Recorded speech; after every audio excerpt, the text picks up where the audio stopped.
네, 안녕하십니까. 유영선 목사입니다. 오늘 함께 나눌 말씀은 디모데후서 2장 22절에서 26절까지 말씀입니다. 22절, 23절을 읽어보겠습니다. 그대는 젊음의 정욕을 피하고 깨끗한 마음으로 주님을 찾는 사람들과 함께 의와 믿음과 사랑과 평화를 쫓으십시오. 어리석고 무식한 논쟁을 멀리 하십시오. 그대가 아는 대로 거기에서 싸움이 생깁니다. 자, 바울은 디모데에게 계속해서 권면합니다. 영적 리더자로서 이렇게 살기를 바라는 마음을 담아서 전하고 있습니다. 우선 그는 싸워서 이겨라 라고 말하지 않고 피하라 라고 말하고 있다는 점에 주목해 보시기 바랍니다. 어떤 분들은 모든 것을 정면 돌파하는 것만이 이기는 것이라고 생각하시는 분들이 있습니다. 그러나 그렇지 않습니다. 그것은 우리 자신을 너무 믿고 있는 것이죠. 여러분, 우리 자신을 너무 믿지 말아야 됩니다. 나는 절대 유혹에 넘어가지 않을 거야 라고 말하는 사람이 가장 위험한 것이죠. 나는 충분히 유혹을 물리칠 수 있고 늘 이길 수 있어 라고 말하는 사람이 가장 위험한 것입니다. 왜냐하면 우리 자신에게 그만한 의지가 없기 때문입니다. 자, 여러분, 단적인 예를 하나 들어보겠습니다. 여러분, 우리나라 역사 이야기 중에 신라의 김유신 장군의 이야기를 알고 계실 겁니다. 한때 기생의 집에 드나들며 마음이 흐트러진 적이 있었다고 하죠. 어느 날 밤에 술에 취해서 말을 타고 돌아오던 중에 그 말이 주인이 명령하지도 않았는데 그 주인이 술에 취해 자고 있으니까 을에 가던 익숙한 그 기생집으로 발길을 돌린 것이죠. 그랬더니 잠에서 깬 김유신 장군이 칼로 그 말을 베어 죽였다라고 하는 일화죠. 우리는 그 이야기를 들으면서 이 사람이 참 대단한 사람이다. 의지가 참 대단해. 그래, 남자는 저런 결단력이 있어야지 라면서 어떤 그런 교훈으로 삼습니다. 그러나 저는 전혀 그 이야기를 그렇게 듣지 않았습니다. 여러분, 생각해 보십시오. 그 말은 무슨 잘못이 있습니까? 주인이 늘 가던 길을 알아서 가준 말이라면 여러분, 그 말은 명마 중에 명마가 아니겠습니까? 그런 명마를 죽여버렸다라고 하는 것은 자신 인간의 결단이 아니라 오히려 뭔가 자신의 연약함, 자신의 흔들림을 들킨 것에 대한 그것을 감추기 위한 수단으로 그 말을 죽여버린 것이라고 저는 생각합니다. 여러분, 그러니까 우리는 오늘도 똑같습니다. 나의 약함과 나의 어떤 박약한 의지를 감추기 위해서 애꿎은 명마를 죽이는 일을 반복하고 있는 것이죠. 그래서 오늘 바울의 이야기는 참으로 이해가 됩니다. 너 자신을 믿지 말고 피하라는 것입니다. 애시당초 그런 유혹을 받을 자리를 떠나라고 하는 것이죠. 그리고 바울은 동시에 4가지를 쫓으라고 말합니다. 의는 항상 하나님의 진리, 예수 그리스도의 구원을 의미하죠. 믿음은 예수 그리스도를 통해 보여진 십자가의 길을 의미합니다.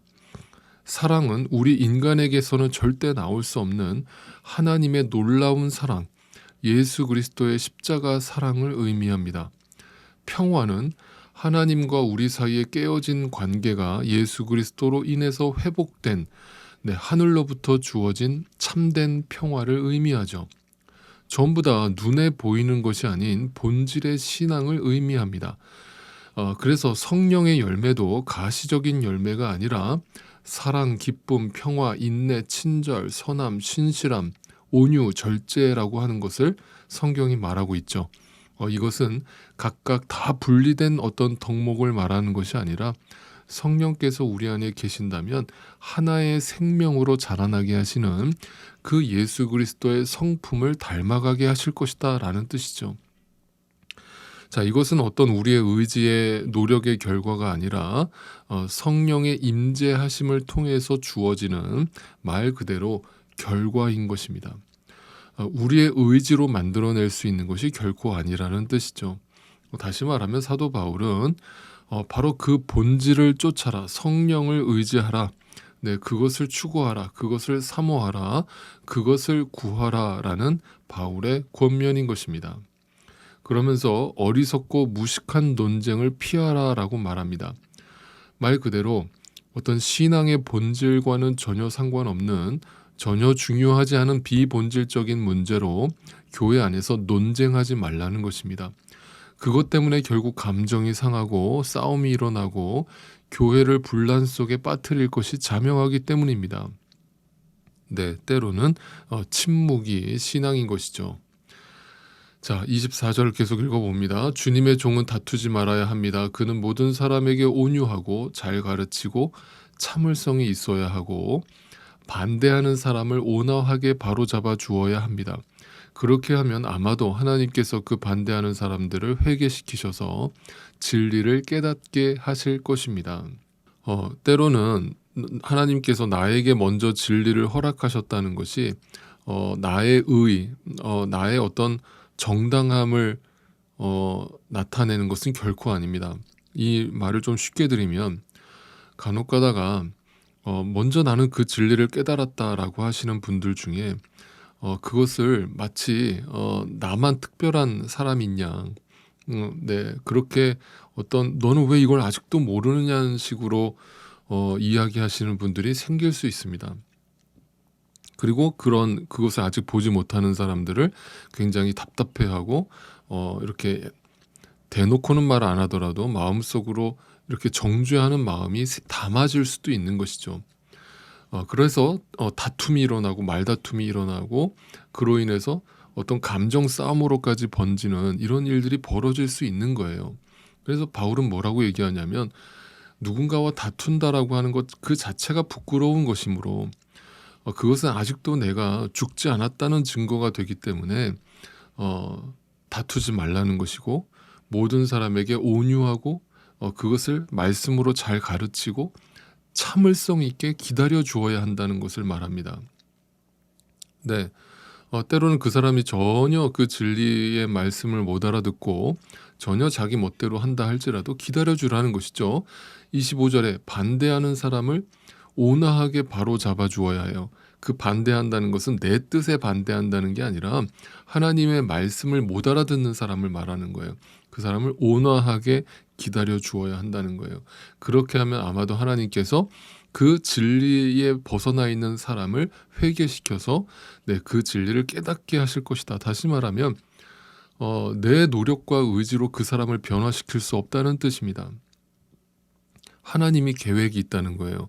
하나님의 뜻이 있다는 겁니다. 그 뜻에 우리는 그냥 순종하여서 그 사람을 나에게 하나님께서 맡겨주셨을 때 주님의 마음으로, 온유한 마음으로 하나님의 말씀을 있는 그대로 가감없이 잘 가르치고 전달하고 사랑으로 품어주어야 한다는 것을 말하고 있는 것이죠.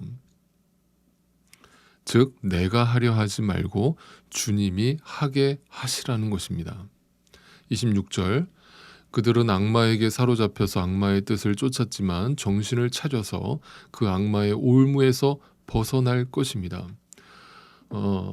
다시 말씀드리면, 때로는 내가 옳음과 정당함이 그 하나님의 뜻을 거스릴 수 있고, 뭔가 내가 해내려고 하는 그 의지가 십자가를 배신할 수 있는 것입니다.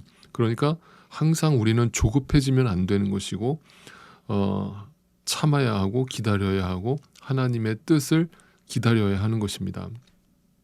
네, 분명히 말씀드립니다. 교회 안에는 절대로 반드시 다 진리를 알고 진리를 품고 있는 자들만 모여 있는 것이 아닙니다. 네, 우리도 처음에는 그러했습니다. 우리도 그 진리를 거역하는 자였고 그 진리를 전혀 알아듣지 못하는 사탄의 자녀들이었습니다. 그래서 구원은 오직 하나님께만 달려 있는 것입니다. 하나님께서 그 영혼을 어떻게 구원하실지 우리는 전혀 알지 못합니다. 그러므로 우리가 할 수 있는 일이라고는 하나님의 뜻에 그 영혼을 맡기고 주님의 마음으로 기다려주는 것이고 품어주는 것입니다. 그리고 그 진리를 끊임없이 전하는 것입니다. 자, 오늘 바울이 권면하고 있는 이 내용 다시 한번 한마디로 정리한다면, 네, 우리는 다 주님의 종이라고 하는 것이죠. 그 종이라고 하는 것은 자신의 의지나 생각이나 판단이 없는 존재를 말하죠. 오직 그분의 뜻이라면 순종하고 그분의 때를 잠잠히 기다리는 것이 종이 할 수 있는 전부라고 하는 사실을 말하고 있는 것입니다. 네, 여러분 마지막으로 이 말씀을 드립니다. 오늘 본문에서 바울이 또 하나 반복되고 있는 중요한 단어가 있습니다. 바로 온유라고 하는 단어예요. 온유라고 하는 단어는요, 어떤 착한 사람을 말하는 것이 아닙니다. 다 성격이 있는 거예요. 다 자기가 타고난 성격이 있습니다. 자기 성격대로 만약에 교회 안에서 하면 아마 남아있을 사람은 아무도 없을 것입니다. 그런데 하나님께서 우리를 온유하게 하신다는 것은 야생마를 길들이는 것과 같다는 뜻입니다. 그것이 온유입니다. 자기 성격이 있는데 그 성격을 하나님의 말씀으로 다스리시고 훈련시키시는 거예요. 그것이 바로 주님의 종이 된 우리 자신인 것이죠. 여러분, 그래서 오늘도 우리의 의지나 생각을 다 내려놓고 주님의 뜻에 순종할 수 있는 저와 여러분이 되기를 간절히 소망합니다. 그럴 때 이 말씀처럼 악마에게 사로잡혀서 그 악마의 뜻을 쫓고 있던 영혼이 혹 우리 교회 안에 있다면 하나님의 계획 가운데 정신을 차려서 그 악마의 올무에서 벗어나게 되는 날을 우리 모두가 함께 목도하면서 하나님께 영광을 올려드리는 그 날들이 분명히 올 것이라고 또한 기대합니다.